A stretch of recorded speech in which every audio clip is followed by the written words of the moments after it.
So to make any real progress in this path, we really have to dare to go beyond our limits. We have to take the idea of limitations off the temple, or out of the temple of our present moment life. This idea of limitation is what tells us now is the time to try and fulfill our desire, or now is the time to do what is easy to do and not do what is difficult to do. And if you're just doing for yourself, if your spiritual path is just about what you do for yourself, then it's no wonder that you will be unable to break through your limitations.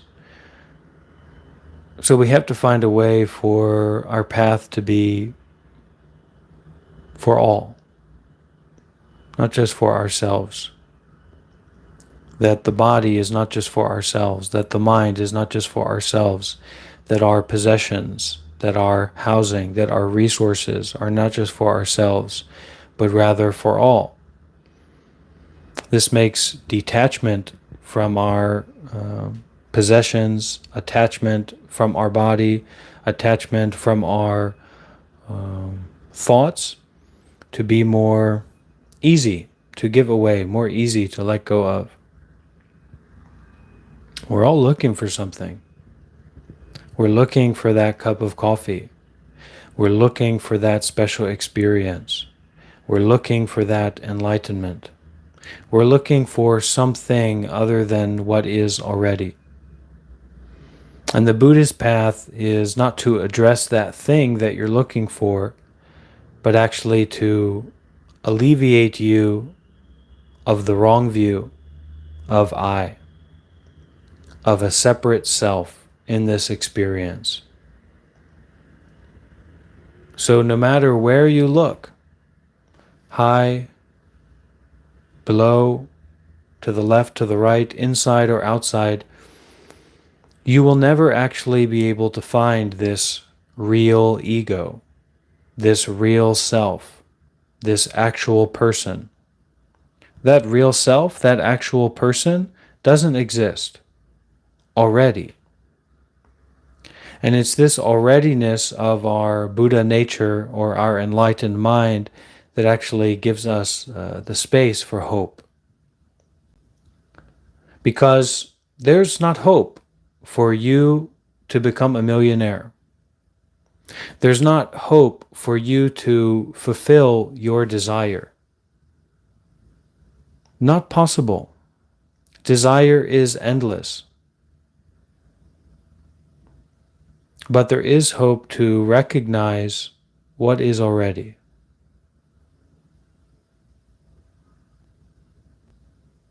This is the space for the recognition of what is already. There's nothing more serious than this. Absolutely nothing more serious than this.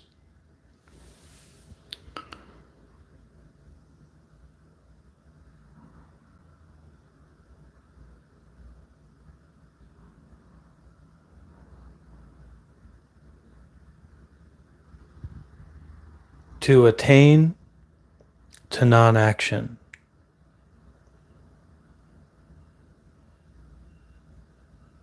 Together, with everything, with everyone. So all of our conceptual ideas and beliefs about each other, or all the things that we've done or that we haven't done, are eviscerated by attaining to the reality of non-action. Attaining to the practice of no practice, attaining to the view of no view. And this is where the Dharma is. This is where the primordial Buddha or the Buddha mind is. Not actually a place or a thing.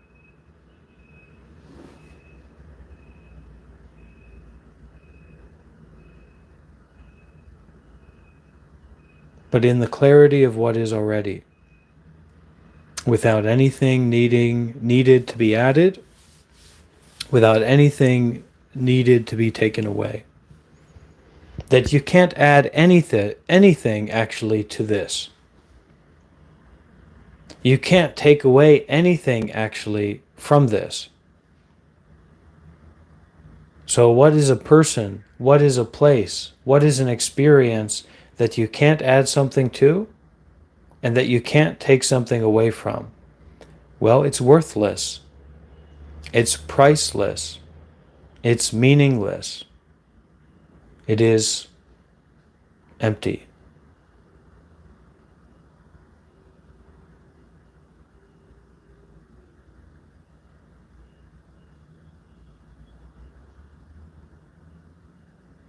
The mind is empty.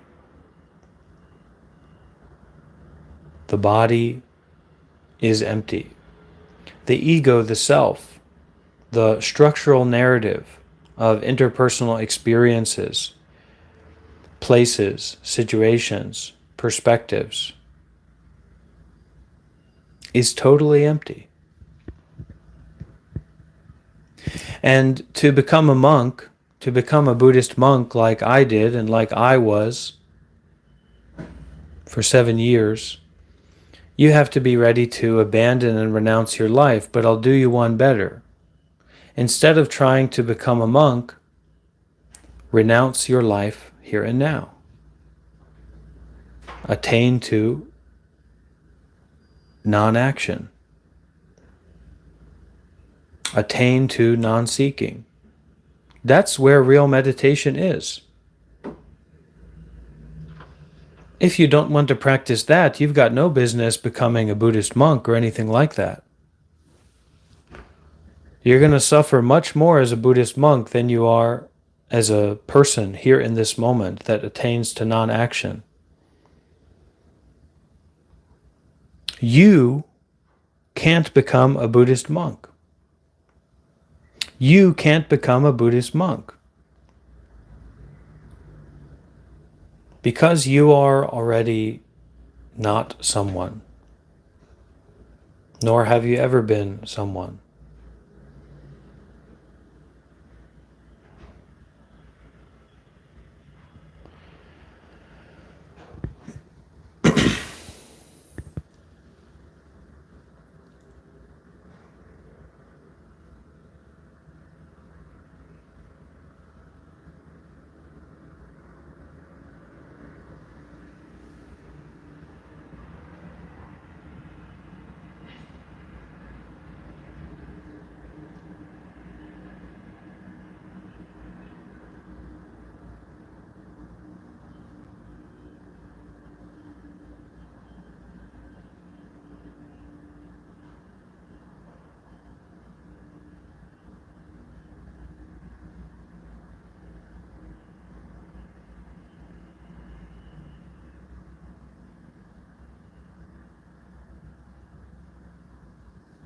You should to be mindful, not creating opinions, not creating thoughts about what you're experiencing, but instead you should be mindful of what is already happening, what is already being experienced.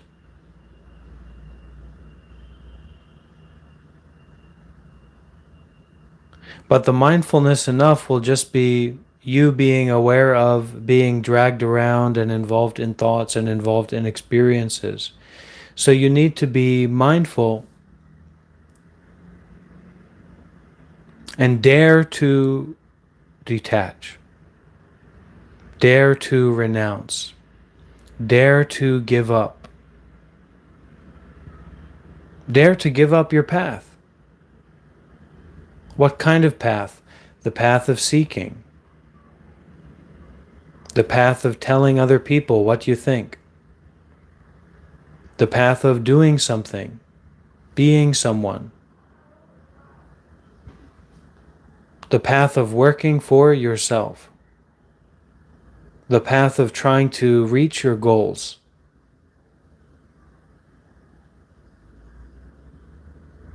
Attain to pathlessness.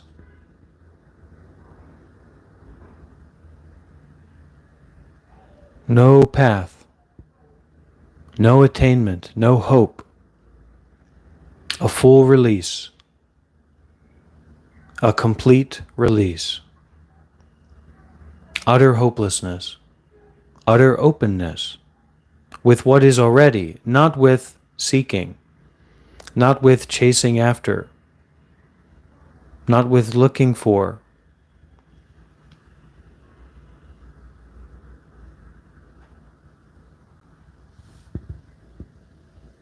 Take a look into non-looking.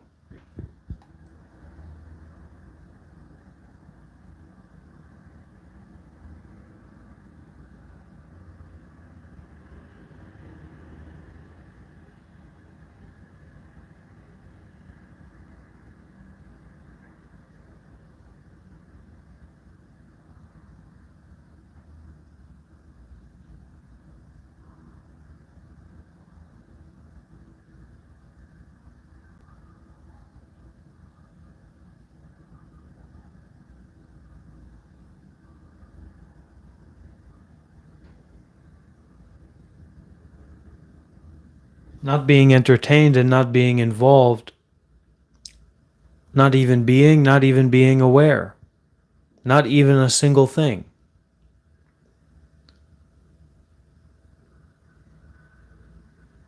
Nameless, unnameable, unconceptual, uncomprehendable, undoable, unseeable, unhearable, unthinkable. Think of that which is unthinkable. Hui.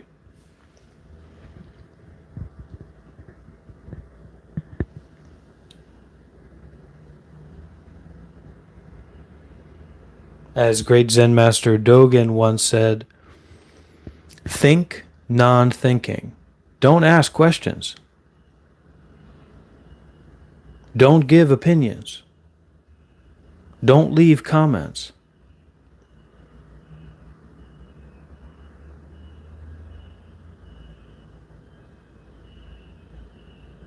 And don't not do those things either.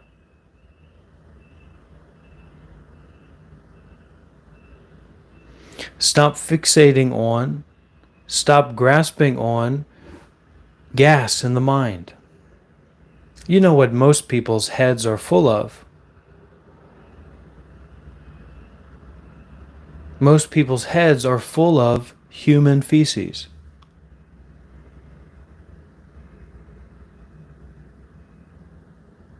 Our attachment to that which is temporary, our attachment to that which is unsatisfactory, our attachment to that which is contrived and complicated.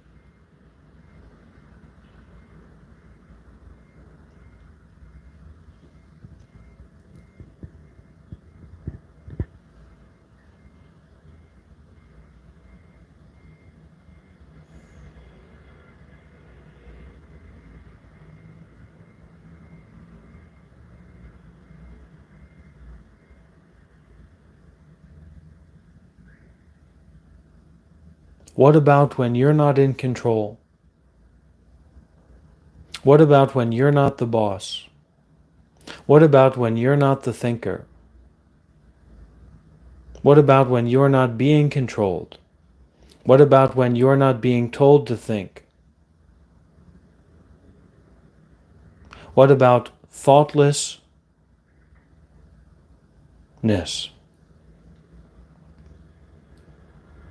Have you investigated the absence of thought? Imagine if we investigated materials or cups without taking into account the space that makes the cup valuable. And so, we sentient beings, us normal people, have grown up in a system of education that said, disregard space. You have to now learn how to disregard the disregarding itself.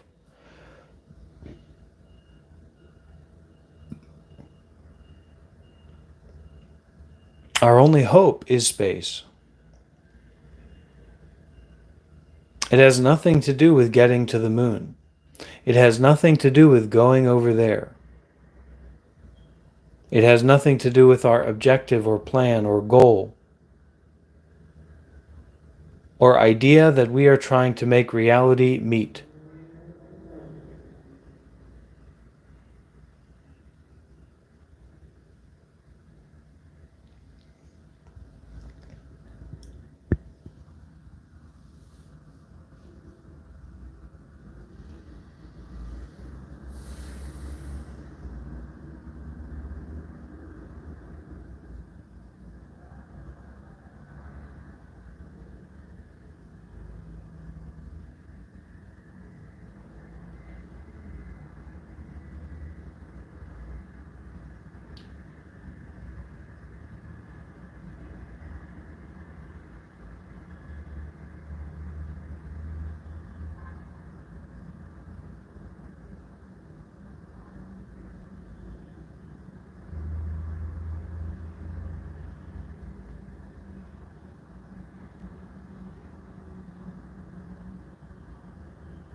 This Buddha nature, this primordial awareness,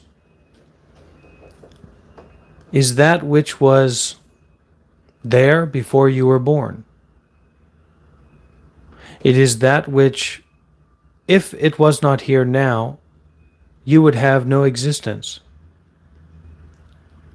It is that which future relies upon, totally and completely. Before this body and mind came into being, and after this body and mind dissolve into dirt, into soil, that Buddha nature remains totally unchanging. Like space remains unchanging in the face of planets.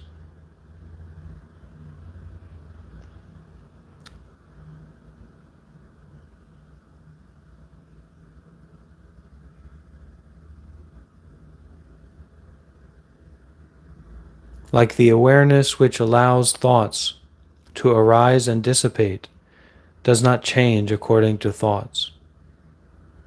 Awareness is changeless. Awareness cannot be tied up. Space cannot be tied up. Your actual mind, who you actually are, is untieable, unknotable. Simply that some recognize and some don't.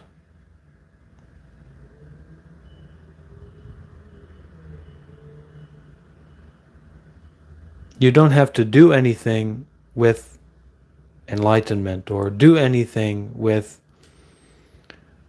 the awareness. Because the problem in our lives isn't that things are like this or things are not like that. The problem in our lives is the suffering which is brought about by our constant desire to do. What am I going to do? What am I going to think about this? Where am I going to go? You is going to go nowhere because you has never existed, ultimately. And just like space and matter inter-are, the relative and the absolute inter-are. Our relationship with Buddha nature, or with awareness as it is, or with the already complete, already finished,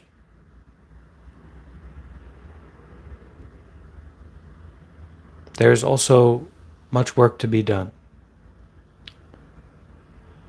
Many good deeds to be done. many delusions to be cut through, many desires to be pacified, much frustration to be relaxed and calmed. And so this is the joy, the expression of compassion, to go back, to go towards suffering. But if we don't have this pointer, if we don't have this direction about the nature of our minds, we may spend a lot of time considering about this path when it's unnecessary. So this path is for the people who want to end suffering. Period. This path is about ending suffering. The Buddha's teachings are about ending suffering. Awareness itself, or impermanence itself, or no self itself, is not really about anything. It's just an aspect of the nature, of the dharmata, the undifferentiated, the unborn, the unobscurable, the unexplainable, the ungraspable.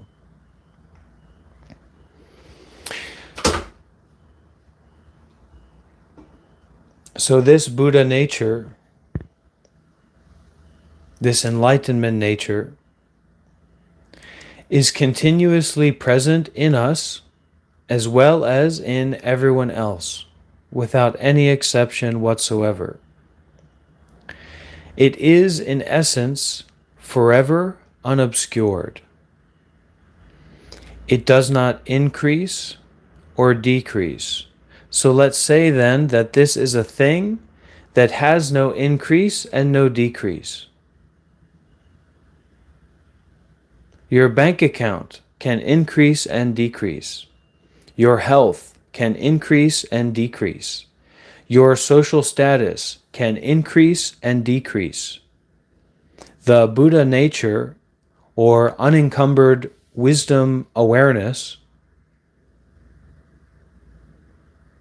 the nature cannot increase or decrease. So this is something that has nothing to do with increase or decrease. So everything that you attach to, that you focus on from a dualistic point of view, if it can go through increase or decrease, it is not that which is this.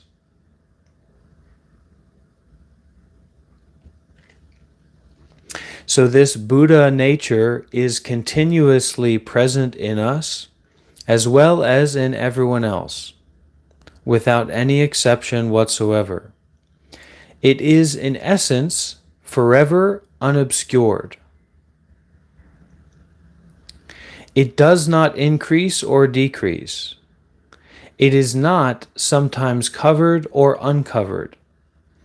It is totally beyond mental constructs. So this is a secret teaching. This is an esoteric teaching. If you're in the vein, the patchwork, the branches of spirituality, chakra, reiki, kundalini, esoteric, psychic, crystal knowledge, anything like that, this is the pinnacle of the esoteric, direct spiritual teachings on the nature of enlightenment, the nature of your mind, the nature of the freedom from suffering. Period.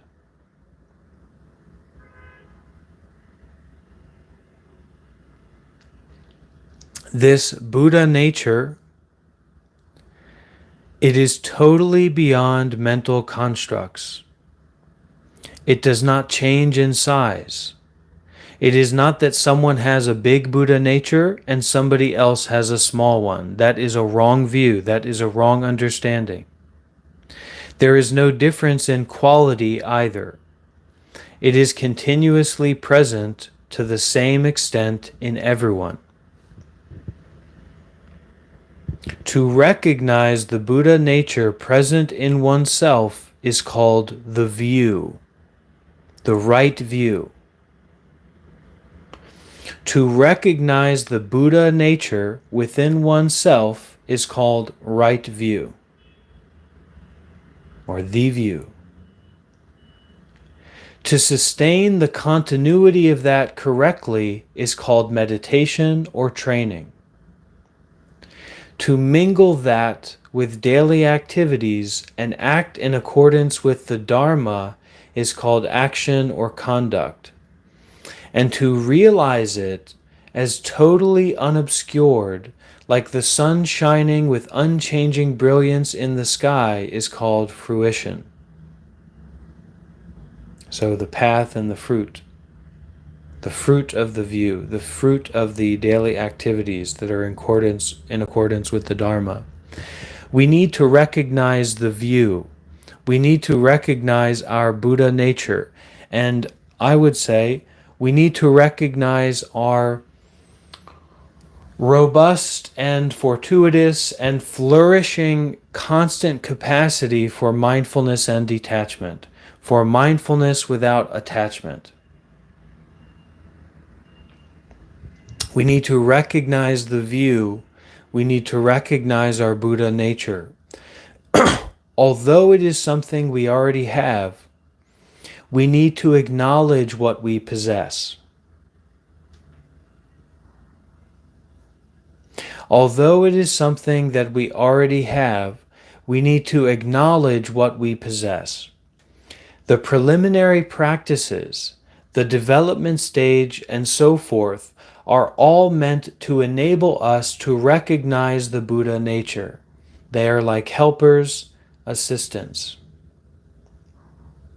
To say recognize your own nature, the Buddha nature, does not mean that we have to produce something that does not exist, like trying to squeeze gold out of an old piece of wood, which is impossible. We must simply recognize what we already possess. But humans, who are the most clever and capable of all the different types of sentient beings, seem to be bent on totally throwing away this most precious wish-fulfilling jewel. Now, I want to take a pause here from the absolute, from the fantastic Dharma of this teacher, to talk a little bit about preliminary practices, development stage, and so forth, that are like helpers and assistants. To even step into the preliminary practices, you need fortuitous blessings from your past life, past lives.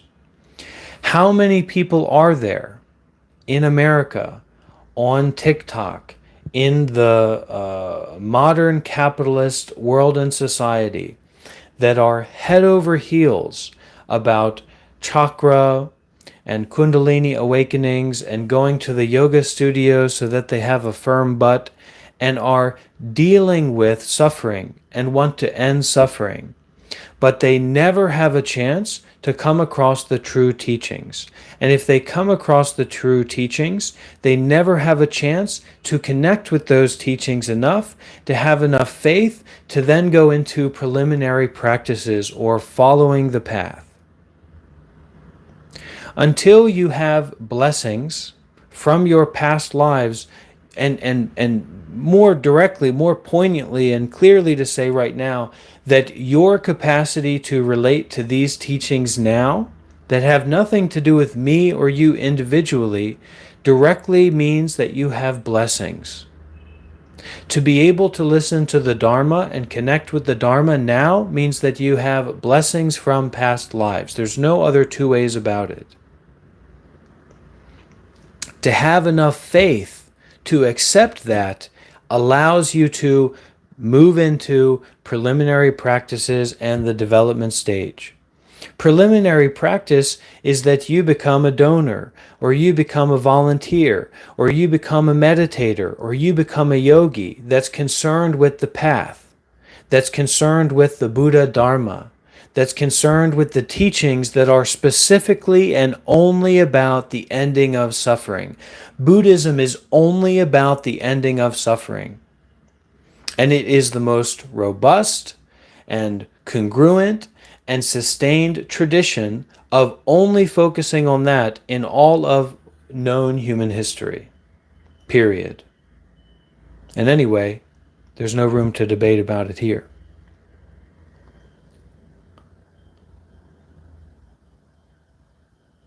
But all of these practices, all of these teachings, not just to end suffering, but even more specifically and directly right here, okay? All of these practices and so forth are all meant to enable us to recognize the Buddha nature, the nature of what is already, to recognize the unrecognizable, to see that which is so close to your eyes that it is beyond grasp.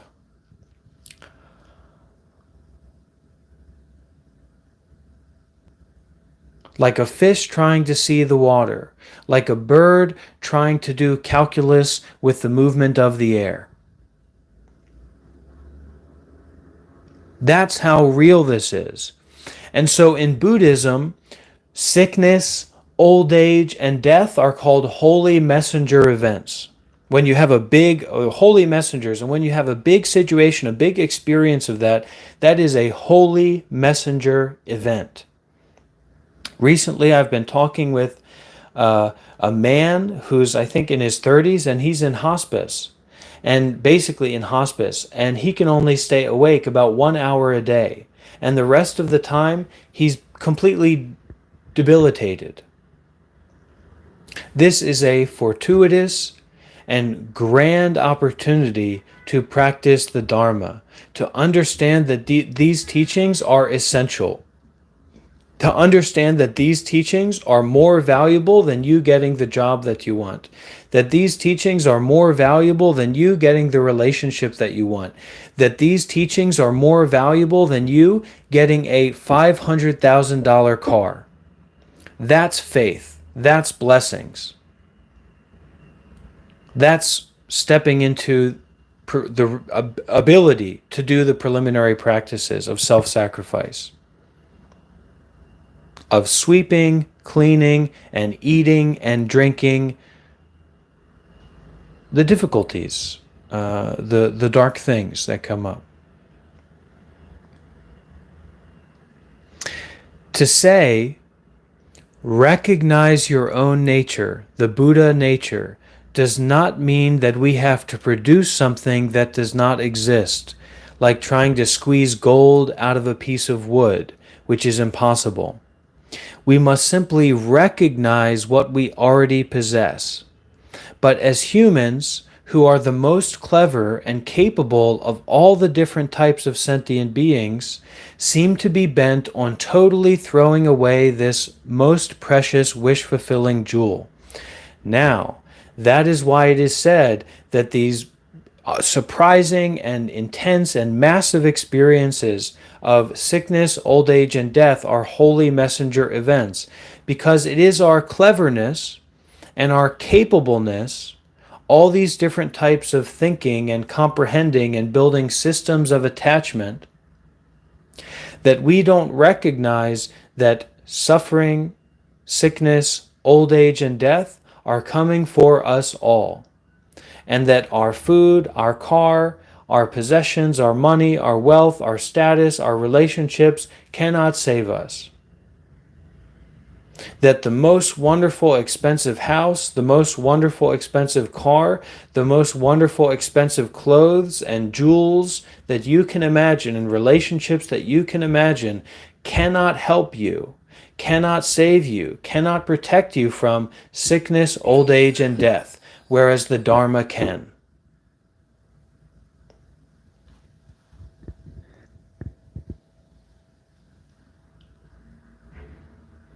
But we seem to be bent on, don't we? Through our TikTok, through our YouTube, through all of our different activities, our complex, clever thinking, we as human beings seem to be bent on totally throwing away this most precious wish-fulfilling jewel. that is our Buddha nature, that is not to be gotten, but is already and is to be recognized for those on the path. The normal state of a human being is like someone who has found a precious, wish-fulfilling jewel, but ignores it, thinking that a fake piece of jewelry is more valuable. There is nothing sadder or more wasteful than this. And I'm sure we can see that in ourselves when we've chosen to buy something or to choose something that seemed to be more valuable at the time, but actually we missed out on the chance of helping someone.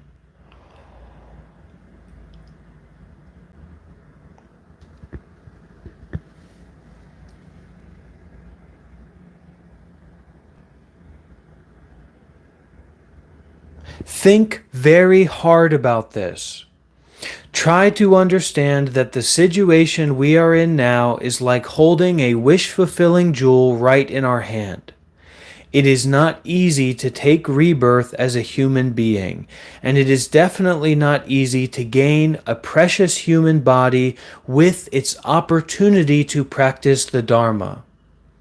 The precious human body is something extremely rare.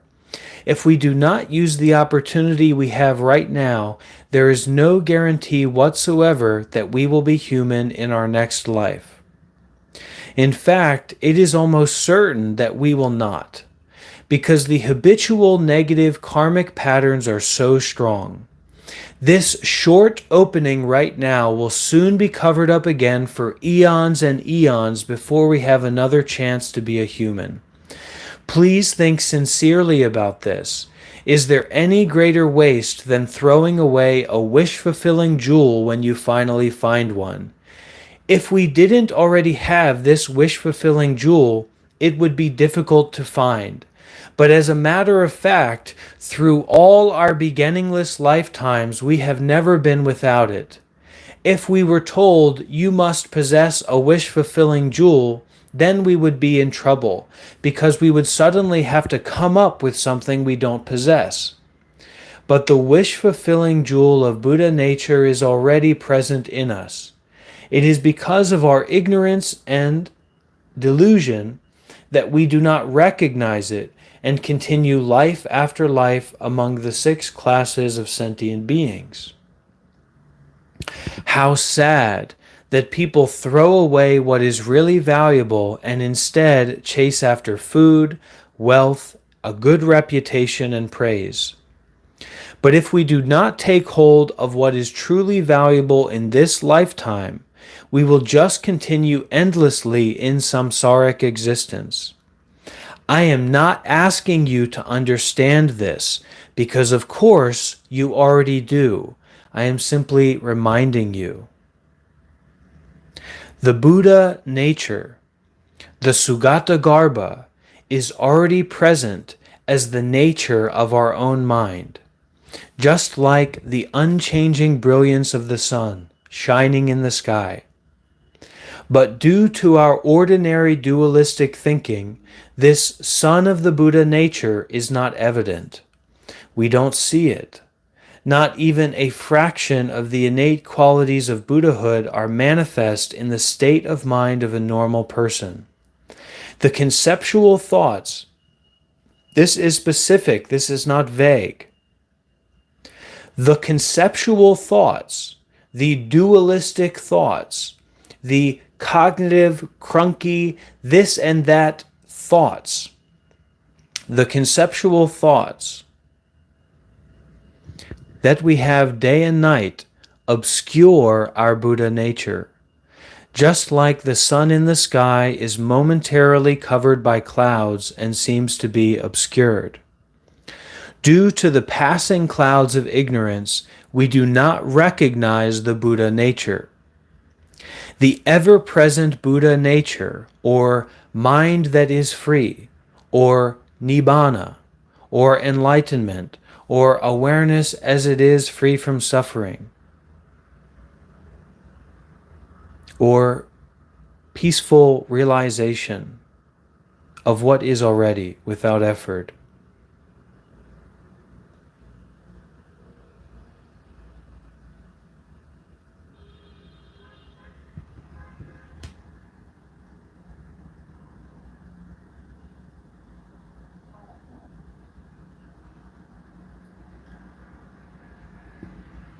Due to the passing clouds of ignorance, we do not recognize the Buddha nature. The ever-present Buddha nature is like the unhindered sun shining in the sky. But sunshine never reaches inside a cave facing north. This cave is an analogy for misunderstanding, wrong view, or partial understanding.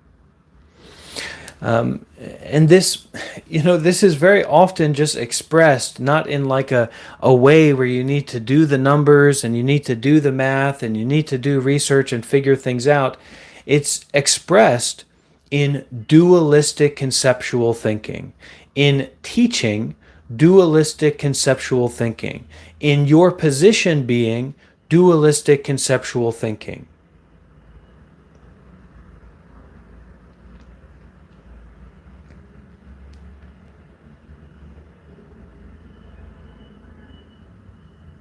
From primordial time until this very moment, the main actions we have performed have been the activities of the three poisons: attachment, anger, and dullness.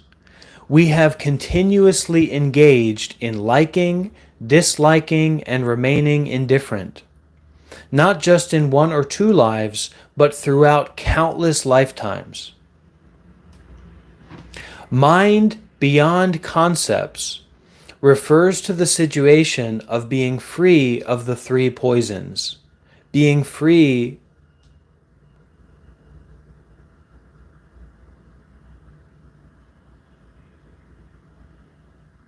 from attachment, anger, and dullness. Mind beyond concepts refers to the situation of being free from attachment, anger, and dullness. A normal person is totally engrossed in the three poisons throughout his or her whole lifetime. This is the people of the ordinary world. This is everyone you see in the street. This is the life of sentient beings. This is the life of worldly people. This is how the machine goes. A normal person is totally engrossed in the three poisons throughout their entire whole lifetime. To attain liberation from samsara, we need to leave behind the three poisons of attachment, anger, and dullness, or greed, frustration, and non-illuminated thinking. How can we be free from them? How can we be free from greed, anger, and delusion? We cannot bury them underground, flush them away, burn them, blow them up, or even throw a nuclear bomb at them and expect the three poisons to disappear. Our continuous involvement with them is like an evil machine. The perfect Buddha described samsaric existence as an ocean of endless suffering, or like the continuous revolving of an evil machine, like a vicious cycle. Dullness is vagueness. Dullness is thoughts based on shallow interpretations of appearances.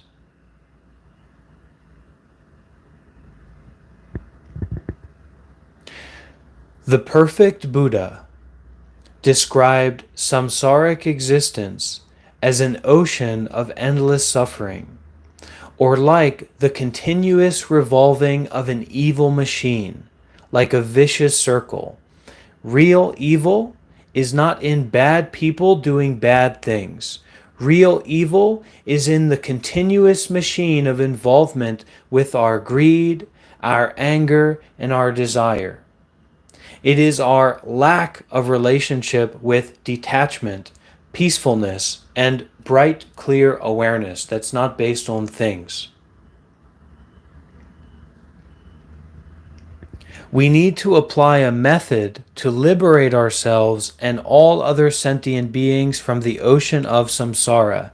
That method is recognition of Buddha nature, which can clear away and eradicate the three poisons in our mind. Self-existing awareness is itself the path followed by all the Buddhas of the 3 times. The Buddhas of the past followed the path of self-existing wisdom, Renunciation, and attained enlightenment. The Buddhas of the present follow the path of self-existing wisdom, and in the future, anyone who attains enlightenment will do so only by recognizing self-existing wisdom, or the wisdom of what is already, without things, without dualisms, without attachment. There is not even an atom of any other path that leads to true enlightenment. Let's take another example. Imagine a room that has been completely sealed off and has remained in total darkness for 10,000 years.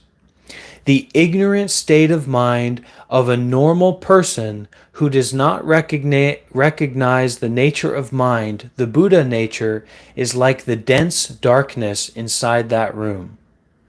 The moment of recognizing self-aware wisdom is like pressing the switch to turn on the light in the room that has been dark for 10,000 years. In that instant, all the darkness is gone, right? 10,000 years of darkness are dispelled in one moment. In the same way, the wisdom of recognizing one's nature dispels eons of ignorance and negative actions. When you press the switch to turn on the light in a room that has been dark for 10,000 years, the darkness disappears at once. This is insight teaching.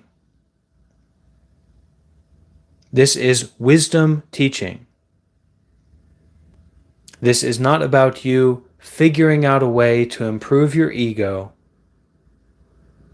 or to build another machine to get out of suffering. 10,000 years of darkness are dispelled in one moment. In the same way, the wisdom of recognizing one's nature dispels eons of ignorance and negative actions. When you press the switch to turn on the light in a room that has been dark for 10,000 years, the darkness disappears at once.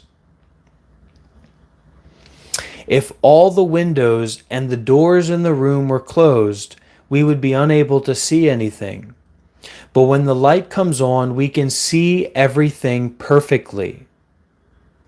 It is possible to purify countless eons of negative karma and attain the state of complete enlightenment in this very lifetime because self-existing wisdom is so potent, so effective.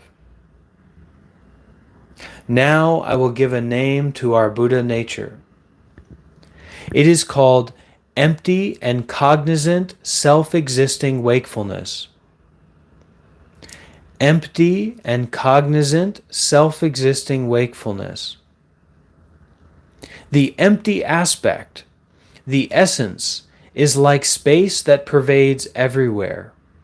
But inseparable from this empty quality is a natural capacity to cognize and perceive, which is basic wakefulness.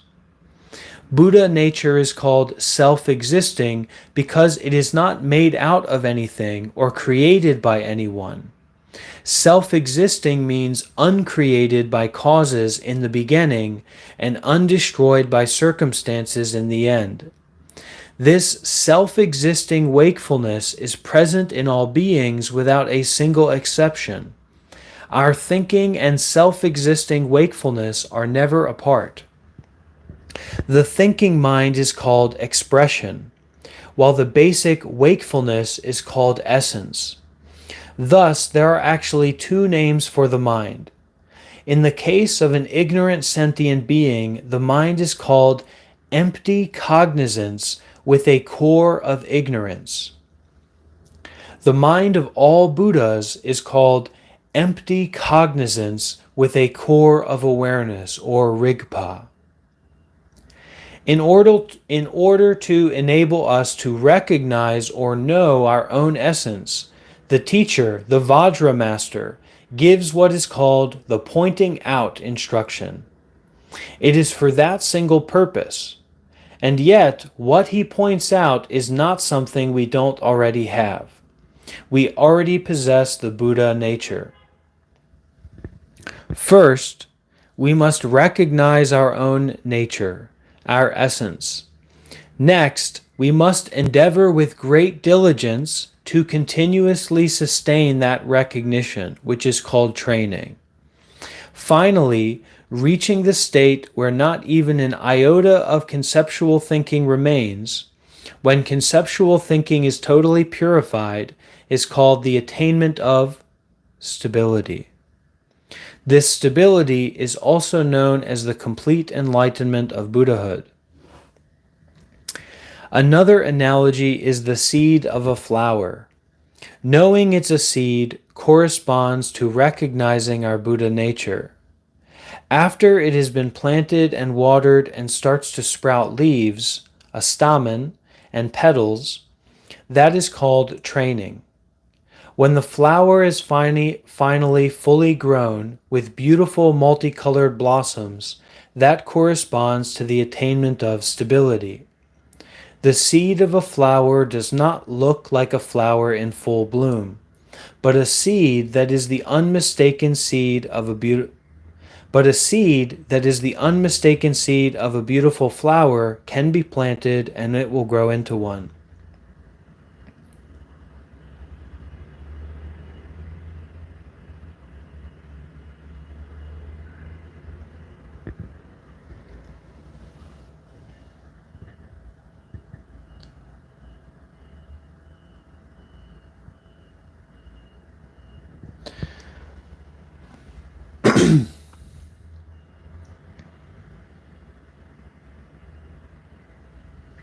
Although when we see a flower it is amazingly beautiful, we wouldn't find the seed of that flower spectacular at all.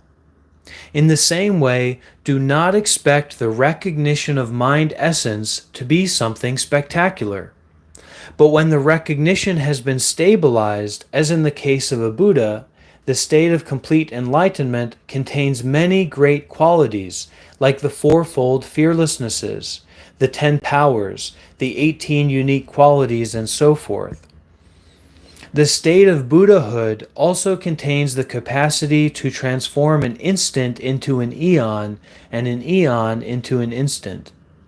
The qualities of Buddhahood are inconceivable, and all these qualities are inherently present in the Buddha nature. They are not some new qualities that are achieved later on. There are not two different types of Buddha nature. It is not that the Buddhas have one type of Buddha nature and we sentient beings have another type. Humans are as numerous as the stars at nighttime, but those with precious human bodies are like stars in the morning. Although I needn't ask you to treasure this teaching, to regard it as really important, still, it is necessary to repeat that the practice of recognizing Buddha nature should continue throughout our lives. We must equalize life and practice.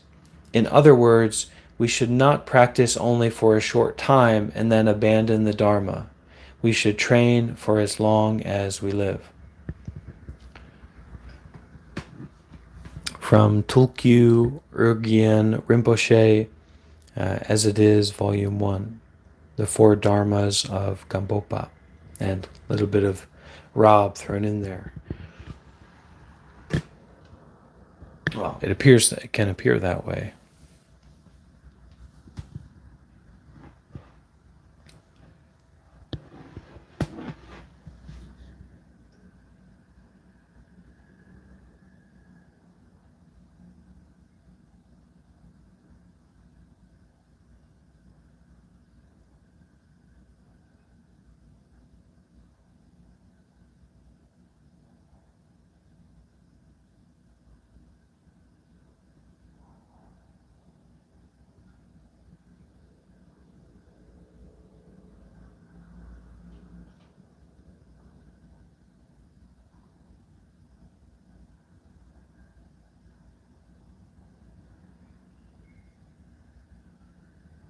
non-conceptual, direct experience that's not based on doing anything.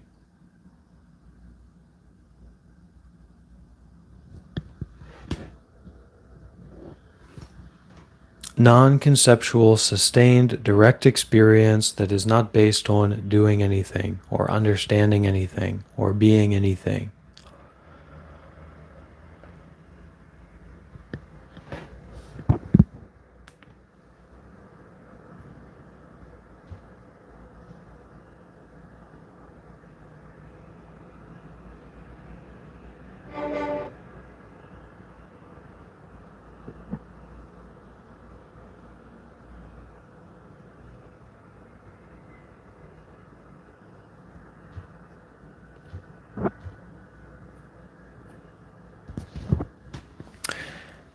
Okay, questions, comments, welcome. And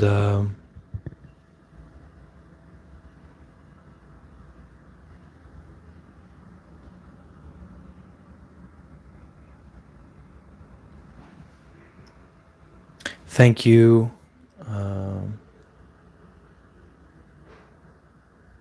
Thank you, John, for your donation, for your support.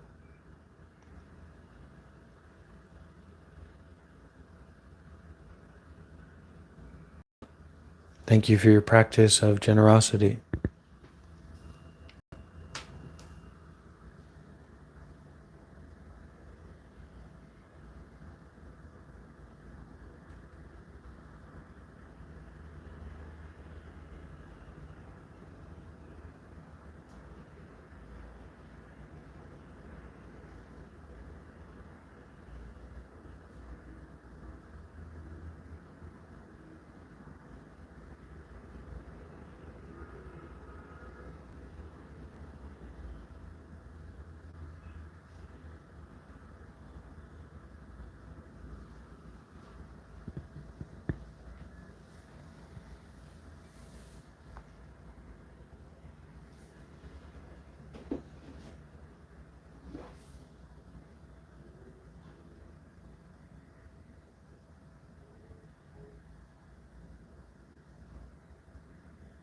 As for the pain,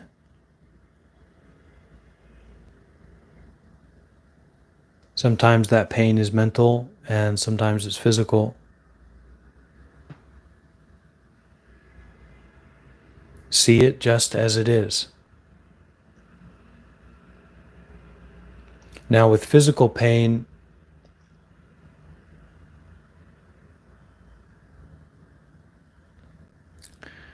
can be like drops of water. So the impermanence is very clear. Simple, not easy. And when pain is very intense, it's not simple, but you can you can relate to that. Pain as temporary moment by moment sensations, unpleasant ones stacking on top of each other and becoming this painful identified experience.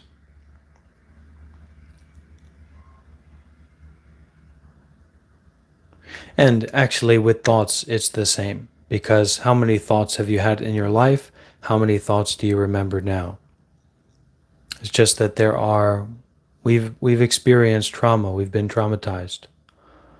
And we've built up an identity based on trauma because we didn't grow up in a protected space with Zen masters or wonderful, compassionate beings around us.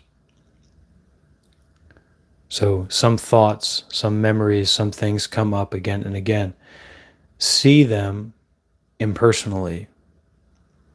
See those thoughts as if they don't belong to you.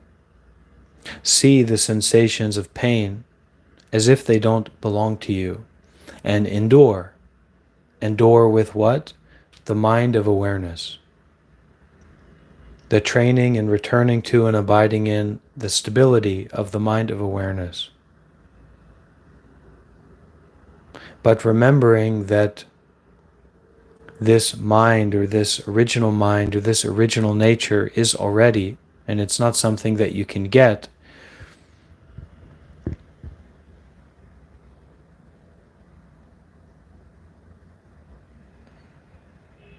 That's where the practice, that's where you're able to endure, where you're able to face the pain, where you're able to not be caught up in what you experience, but to return to the recognition of this primordial awareness.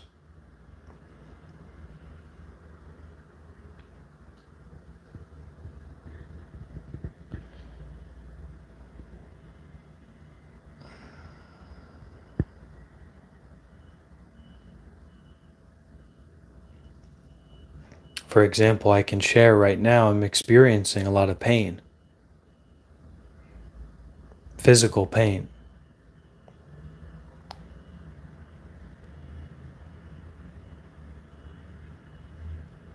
Oh, it feels that way.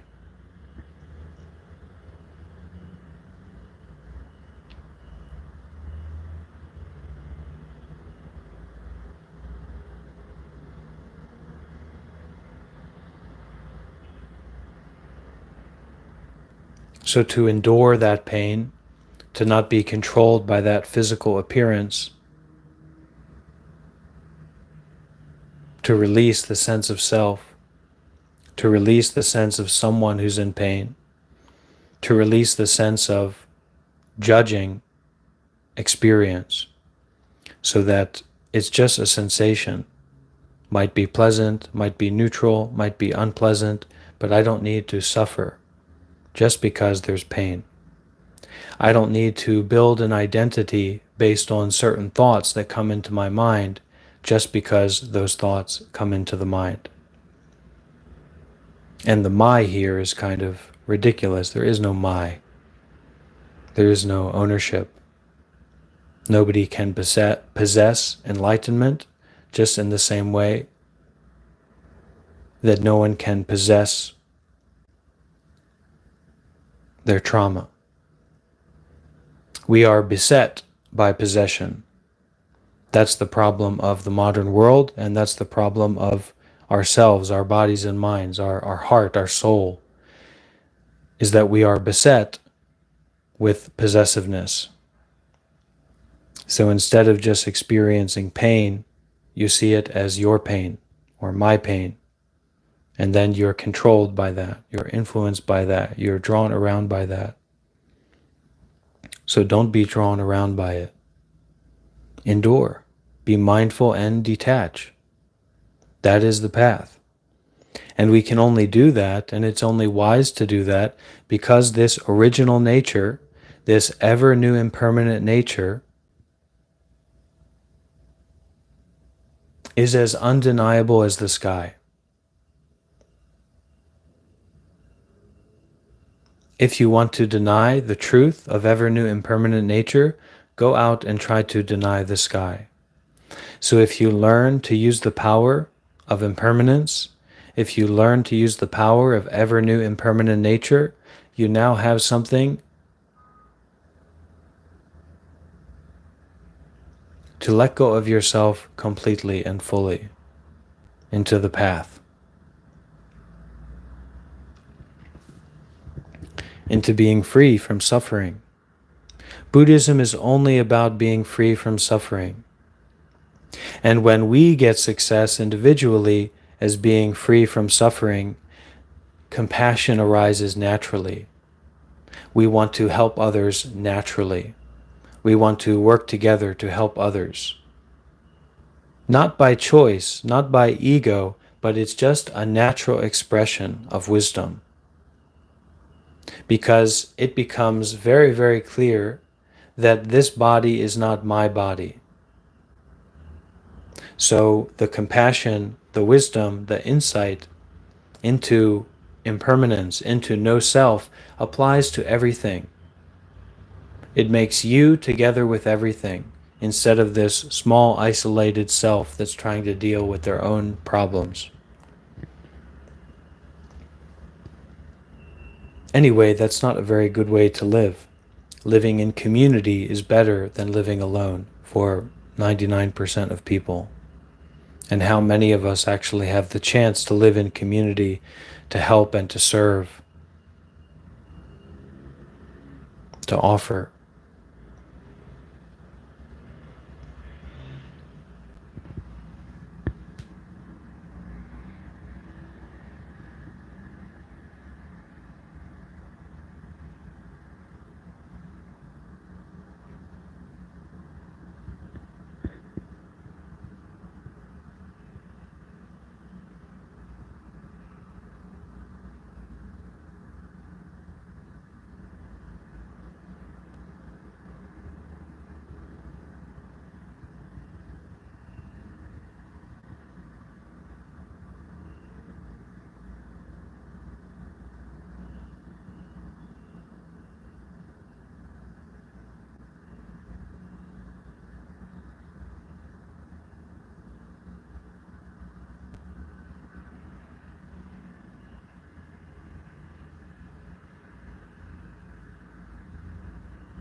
So you can't practice meditation in this way of trying to get something, trying to achieve something. That's just an attachment path. And you will never develop, you will never get your wish, you will never have success in the path if you have this attachment to try and get something out of it. That's why this teaching on recognizing your Buddha nature, or recognizing the original nature, or just being mindful with detachment is essential. It's not to get some goal, because the goal is already the reality of goallessness here and now. The reality of there actually not being anywhere to go and not actually being anything to do, and there not actually being anyone to do anything.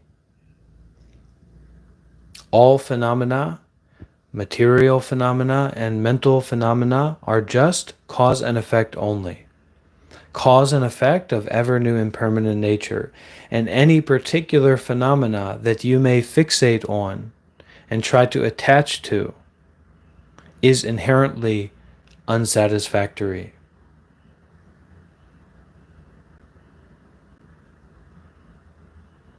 But because we are having this constant evil machine inside of ourselves of attachment to pleasure, we attach to pain. Our attachment to pleasure facilitates our attachment to pain, and the attachment is the cause of suffering. This is why renunciation is so important. This is why generosity is so important. This is why enduring pain is so important. But what's going to help you a lot in enduring pain is not over-pleasurizing yourself. You get drunk on pleasure, be ready to get drunk on pain.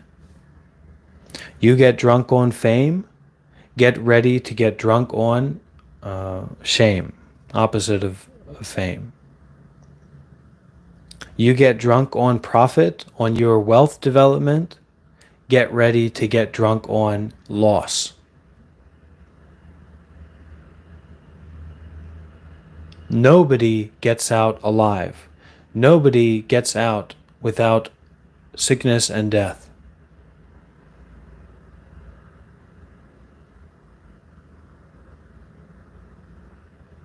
It teaches us, sickness, old age, and death teaches us that our egos are born to burn.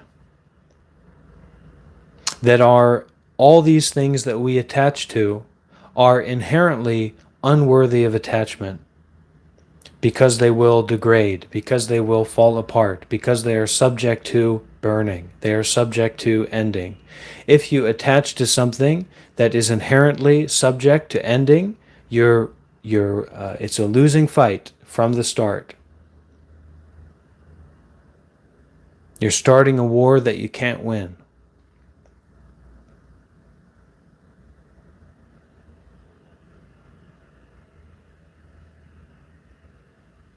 Oh, I want more pleasure, I want more pleasure, I want more pleasure. What you're actually saying is, I want to suffer more. I want, the perpetuation of I want is suffering more.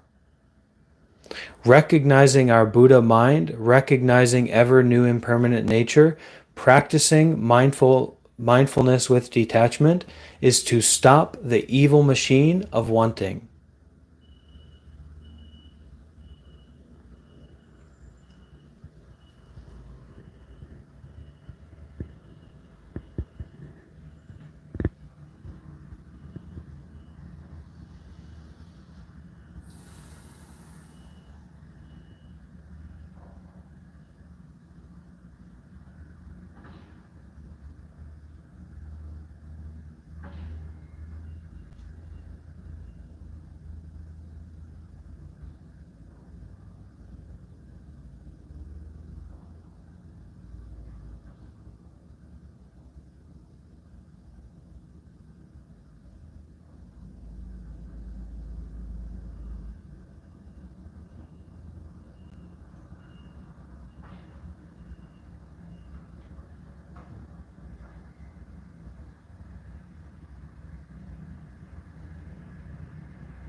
Okay, we'll finish here with a little Buddhist chant paying homage to the Buddha mind within each and every one of us. Namo tassa bhagavato arahato samma sambuddhassa. Namo tassa bhagavato arahato samma sambuddhassa. Namo tassa bhagavato arahato samma sambuddhassa. Sadhu, sadhu, sadhu.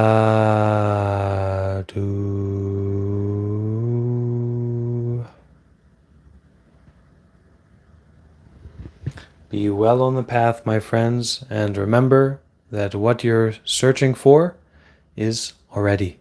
So stop searching and start recognizing what is already.